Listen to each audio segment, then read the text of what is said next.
Isabelle se taisait dans un coin de la chambre. Vers quelle aventure folle, vers quel triste néant ses yeux quittaient mes yeux, et mon cœur en décembre grelottait dans l'attente d'un geste engageant.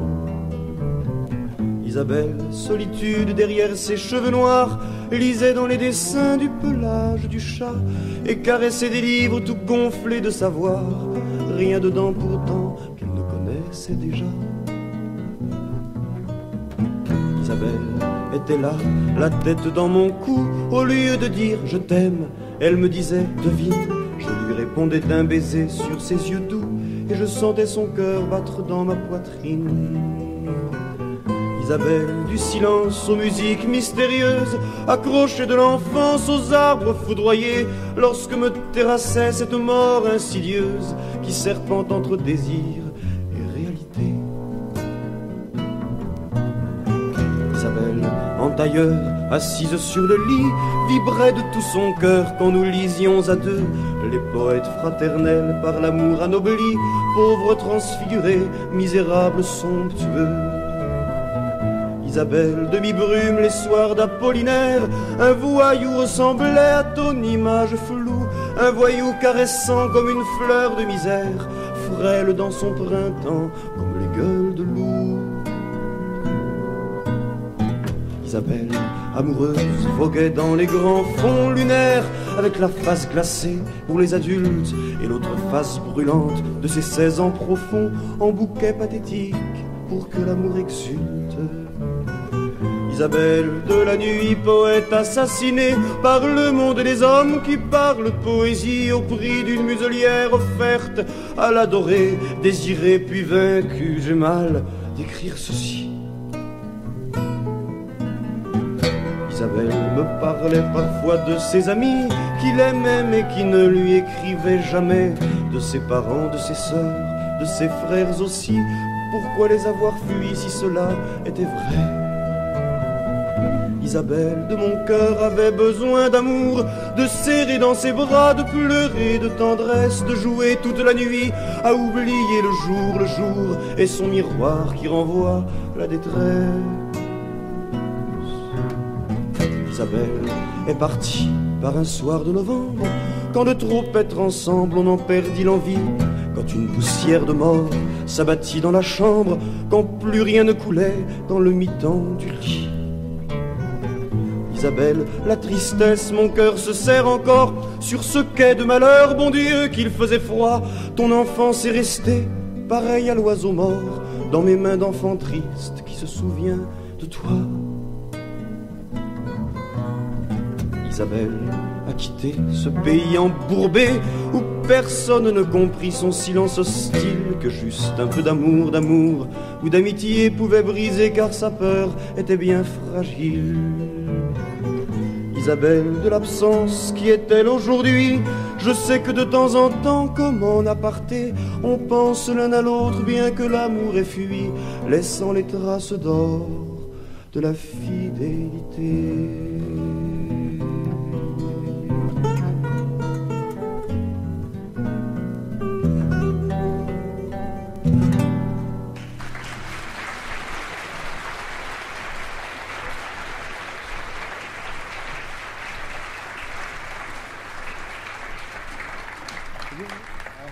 Ouais, pourquoi ce spectacle ? Eh bien, en fait, c'est un spectacle entièrement consacré à l'amour. Oui, il fallait le dire. C'est un spectacle hommage. Hommage à un chanteur disparu, oui, que nous regrettions tous, que nous regrettons tous encore maintenant. Oh oui, on y pense. Il a laissé un grand vide dans le métier.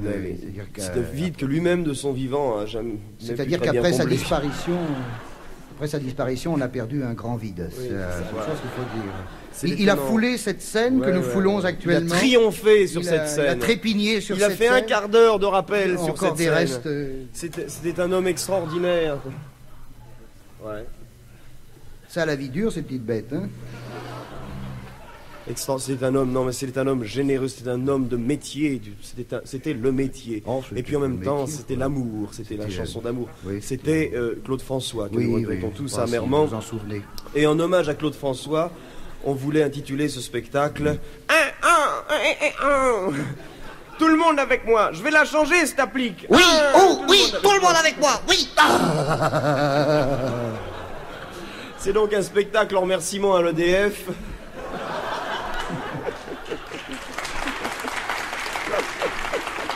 Une fois n'est pas coutume. Oui. Pour une fois qu'un service public rend service au public. Bonjour. Bonjour. Bonjour, amis de Midi Première, bonjour. Bonjour. Nous sommes très contents de nous retrouver comme chaque jour à Midi Première. Et aujourd'hui, nous recevons Charles. Charles, bonjour Charles. Bonjour Daniel. Charles Dumont, vous êtes Charles Dumont. Bonjour Daniel. Et vous êtes resté Charles Dumont. Oui, Daniel. C'est ça qui est merveilleux, au fil des temps. Charles Dumont, oui, Daniel. Vous êtes le chantre de la chanson d'amour. Le chantre, vous êtes chantre mou un peu, mais enfin bon. Et Charles Dumont. Oui, Daniel. Vous faites vous-même vos chansons. Oui, Daniel. C'est-à-dire que vous faites la musique, donc vous êtes compositeur, oui. Puisque c'est de vous la musique. Oui, Daniel. Vous écrivez vous-même les paroles, vous êtes auteur, donc, et vous les interprétez, donc vous êtes interprète. Oui, Daniel. Alors vous êtes auteur, compositeur, interprète. C'est ça qui est merveilleux, Charles, chez vous. Charles Dumont. Charles Dumont, pour les amis de Midi Première, vous allez bientôt nous interpréter votre dernière chanson. Mais avant, je voudrais poser une question, Charles Dumont. Pour vous, Charles. Charles?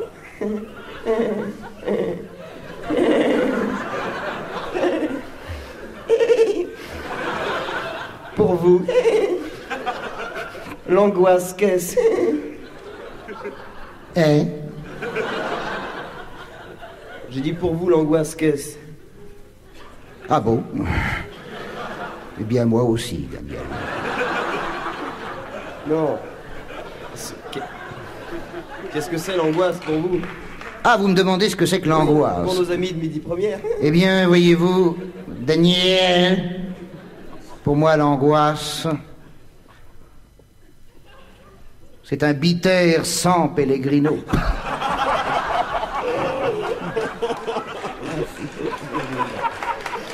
C'est très émouvant. C'est très émouvant. Merci, Charles. Et arrêtez. On se fout de la gueule de Daniel Gilbert, on est vache, parce que vous savez que grâce à elle, il y a eu des grands progrès faits dans la médecine. Ah oui. Non, sans déconner, grâce à elle, le mongolisme n'est plus congénital, il est contagieux. Oui.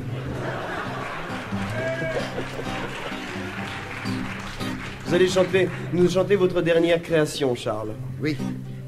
On est d'un voyage en Argentine. En fait, je vais vous chanter une chanson d'amour qui est...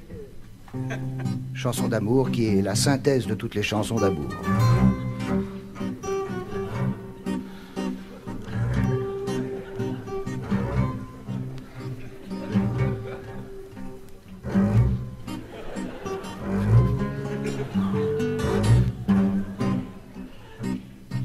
Une crotte de nez, ça se retire du bout du doigt, une crotte de nez. Une crotte de nez, ça se roule entre les deux doigts, une crotte de nez. Une crotte de nez, d'abord c'est mou et puis ça sèche, une crotte de nez. Ça peut se coller au plafond, sous la table ou bien sur le front, et ça peut même se manger, une crotte de nez.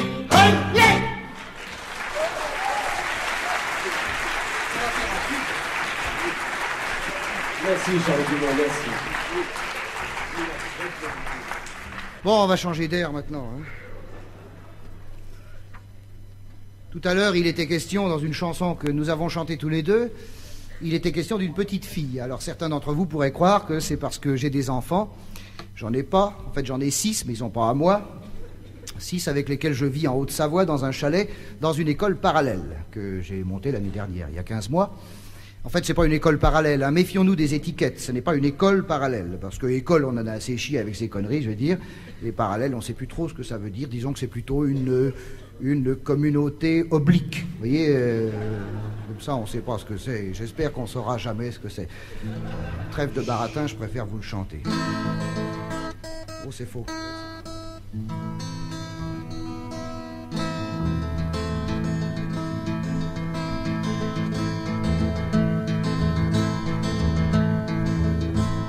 ça va pas mon vieux. Si tu as mal au crâne et le cœur plein de crasse et Paris plein les cannes, tu sauras que là-haut, du printemps au printemps, le chalet tous les soirs est plein de cris d'enfants. Le soleil en septembre se lève à 10 heures sur des toits avachis et des concerts de fleurs. Quand l'odeur du café envahit l'univers, Isabelle apparaît dans son pyjama vert. J'ai chanté trop longtemps des histoires d'Épinal, des couplets empruntés à des cartes postales où des amants marchaient sous la voûte des cieux sans jamais foutre un pied dans la bouse des bœufs. C'était à coup sûr des amants équilibristes qui avaient fait leur classe chez les parachutistes. Allez, viens donc là-haut, tu verras des amours qui ne prétendent pas rimer avec toujours. Pas loin du lac Léman, tout près du lac d'Annecy, à 90 minutes de l'Italie, tu verras des vallées qui s'ouvrent généreuses comme les bras de l'enfance quand elle est amoureuse. À mon vieux qu'il fait bon y planter son regard, viens donc te réveiller au matin savoyard. Je fermerai ma gueule et tu ne diras rien, et nous aurons un peu la sagesse des chiens. Ne t'attends pas à voir le paradis là-haut, on a des tragédies comme chez les oiseaux, dévorés par les chats qui torturent sans faiblesse et qui ont dans les yeux des clairières de tendresse. Les enfants c'est gentil, cruel, etc. Ça ne vient pas toujours quand tu leur tends les bras, mais à la fin du compte et en fin de journée, te voilà rajeuni par un double baiser. Viens, j'ai changé de vie, j'ai changé de godasse, et j'écris mes chansons, le cul sur la caillasse. J'attrape le rhume des foins et je titille les noisettes, et je traque la myrtille au milieu des fillettes. Heureux comme un satyre aux petits pieds fourchus, je vais de pierre en pierre sur les torts embourrus. Allez, viens donc là-haut, on dira des conneries, et nous dirons je t'aime aux sources du pays.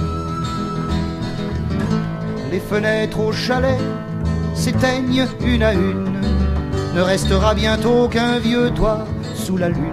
Aujourd'hui, on a vu le col des Aravis, on a croisé un chat et il nous a suivis.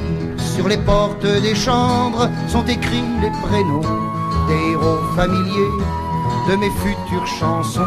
S'il te plaît, ma guitare, jouons un peu moins fort, juste de quoi bercer le bonheur qui s'endort.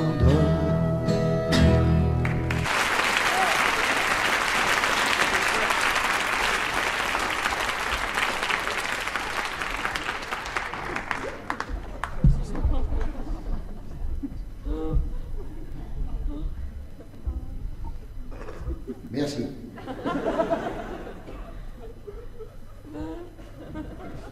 Mesdames, Messieurs les journalistes, merci d'être venus si nombreux à ma conférence de presse repos. Merci à Monsieur Philippe Bouvard du Figaro.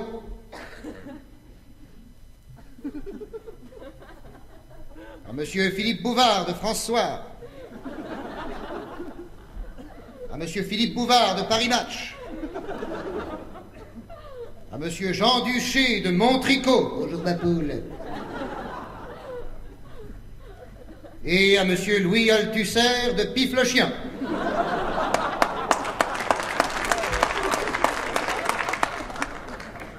Voilà donc deux paysans du Larzac, accusés d'outrage à l'armée pour avoir renvoyé leur livret militaire et qui auraient bénéficié du sursis s'ils avaient timbré leur envoi. L'armée n'est pas riche. Regardez comment je suis fringué. L'armée n'est pas riche parce qu'elle dépense beaucoup plus que vous ne gagnez. Donc d'ores et déjà, j'ai le regret de vous annoncer que vous avez des dettes.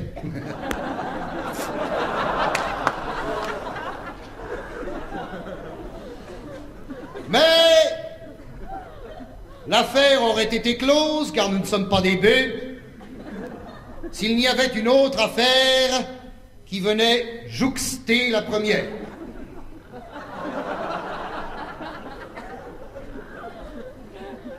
Vous noterez au passage la richesse du vocabulaire qui tente à prouver ex nihil condidat, nihil est in intellectu, que l'armée évolue intellectuellement et en dépit des salopards qui nous font chier. La preuve en est, s'il en est à preuve, que la preuve en est la preuve qu'il en est. Dans nos bibliothèques, la comtesse de Ségur n'est plus interdite. Je dirais même qu'elle est encouragée. Quand on lui demandait s'il avait soif,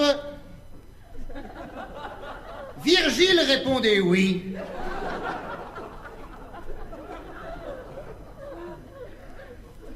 Bon. L'autre affaire, celle qui jouxte comme une bête, la voici.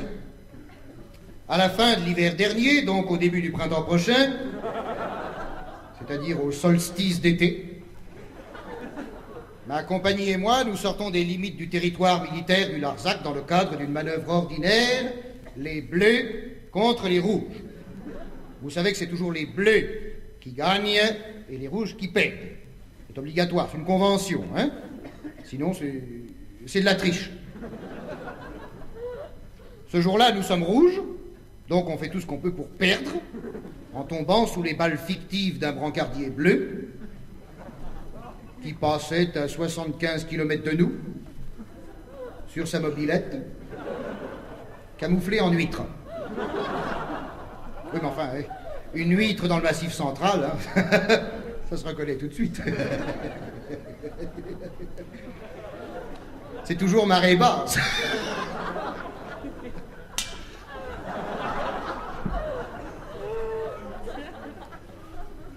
Après être tombé, on se relève, et je dis à mes hommes, texto, ipso, facto, bravo messieurs, la France a encore gagné, ce n'est pas en vain que... En vain, ils ont mis un A.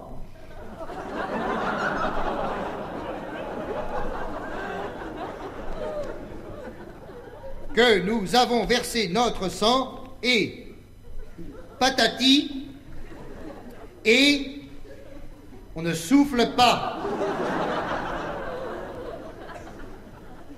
Patata. Subjugué par mon haleine, un soldat lève la main et me dit, mon capitaine, il pleut. Aussitôt, je lui réplique, mais alors, faut s'abriter.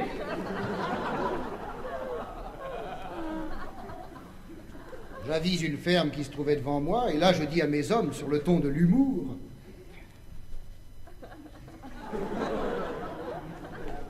mais il y avait une ferme devant nous, les hommes étaient derrière moi, et là je leur dis, sur le ton de l'humour,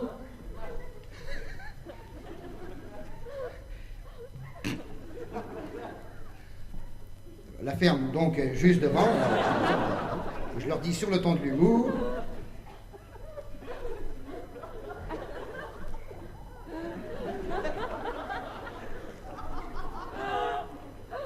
Tous à la ferme, souquet ferme.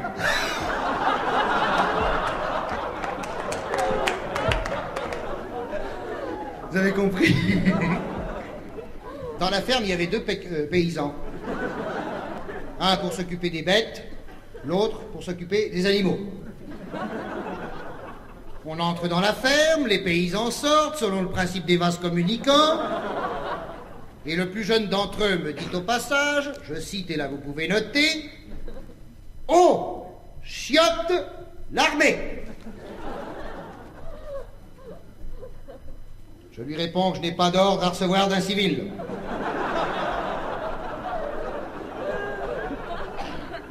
J'irai aux toilettes quand j'en aurai envie. En fait, j'en avais envie. Mais par orgueil national, j'ai gardé ça pour moi.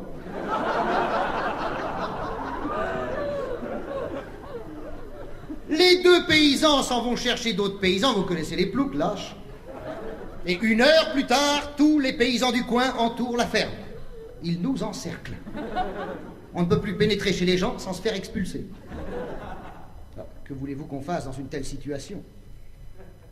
Comment en sortir sans violence, étant donné qu'on n'a pas de cartouche? Autant de questions qui se posent à mon esprit en moins de temps qu'il n'en faut pour y répondre.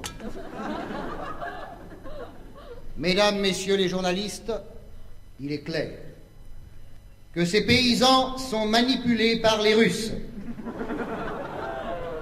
Oui, je vois des sourires ironiques se dessiner en pointillés sous-jacents sur vos faces poupines.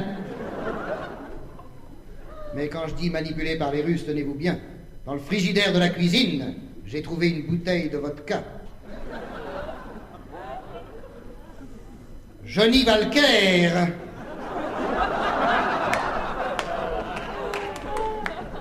À côté d'un yaourt au goût bulgare. Comment? Non, ils n'avaient pas d'armes, ça prouve bien qu'ils les avaient cachées. Eh bien voilà, mesdames, messieurs les journalistes, la vraie version véritable des faits vrais. Vous la trouverez demain matin dans l'Aurore. C'était vraiment pas la peine de venir si nombreux. Rompez.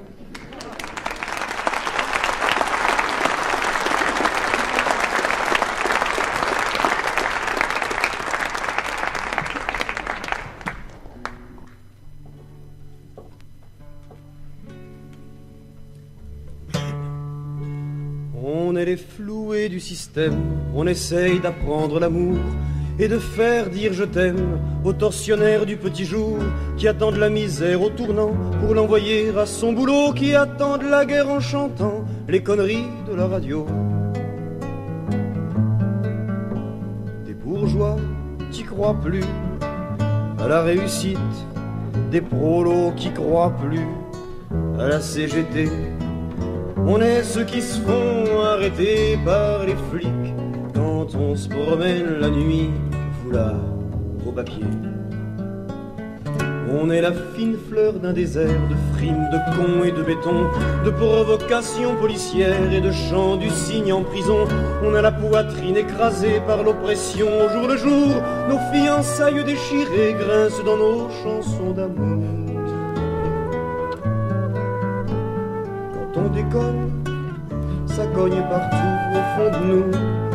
Nos rires s'écrasent sur la grève qui a raté, mais la plus folle espérance brille en dessous des déprimes les plus noires, les plus entêtées. L'amour bourgeois nous emprisonne et l'amour libre nous torture. Dans la nuit débile on tâtonne, on cherche la bonne aventure. Quand on voit les gueules étonnantes des fonctionnaires du socialisme, on se dit que si nos lendemains chantent, c'est pas Marx qui a fait la musique. On passe à côté des télés allumées. Quand Giscard cause, on s'empêche de dégueuler. On est les dissidents de l'Ouest et de l'Est, et l'on ne veut plus se faire manger la tête. Tiens, là les nouveaux philosophes. Viens camarades, on lutte en frères pour une démocratie plus propre et un confort tout nucléaire. Une petite église dans un coin qu'on ne verra pas sur le coup. À l'extrême gauche moderne et tout pour nouvel Occident chrétien. On a des frangins qui nous quittent tristement pour fumer de l'oubli, hi-fi stéréo. L'herbe c'est le ricard du beauf non violent, que de révolte noyée dans l'apéro. Mais l'on reste des poignées errantes, armées des rêves et des guitares, des mains tendues et des gueulantes qui jalonnent nos vies bizarres. Quand le jour pointe sur les poubelles et les cimetières au fil des doutes, l'amitié vient relier nos routes comme le ferait un arc-en-ciel. Comme le ferait un arc-en-ciel.